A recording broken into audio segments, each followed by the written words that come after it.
मायापुरी अंचल विभिन्न समस्या को नहीं उपजिलापाल द्वारस्थ हेले अंचल बासिंदा साहिर विभिन्न रोड ड्रेन लाइट और विभिन्न समस्या को नहीं प्राय 20 रु ऊर्ध्व महिला और स्थानीय कॉर्पोरेटर उपजिलापाल को दायीपत्र प्रदान करते उक्त अंचल प्राय शताधिक लोक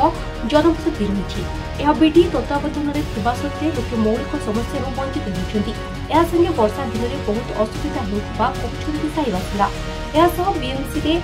अंतर्भुक्त करने उक्त अंचल स्थानीय कॉर्पोरेटर प्राय 20 रु ऊर्ध्व महिला उपजिलापाल को मिसी अनुरोध कर आज आमर अभियोग होची मायापुरी आमर बरहमपुर निकटस्थ अच्छी आउटा बहुत कादुआ रास्ता आ बहुत पिलांकर आमर बहुत असुविधा होची जिबा आसिया पई सेडा आमे गुहारी कहिया पे आमे सब कलेक्टर मैडम पाखक आसचु मैडम मध्य बहुत पॉजिटिवली आमर गुहारी सुनिले आ करी चेष्टा करिवे मध्य से हमको अनुरोध आमर अनुरोध सुनिले आ करी बोली कहले मध्य असुविधा बेले आमर सेठी 60-70 फैमिली रोचु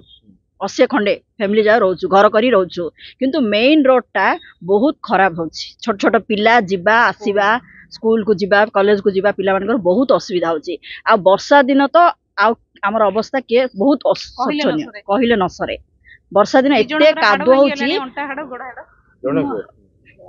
लोक मानकर बहुत एक्सीडेंट मध्य हे गलानी वर्तमान भी जन हॉस्पिटल रे अछंती गोड़ हाथ भांगिलानी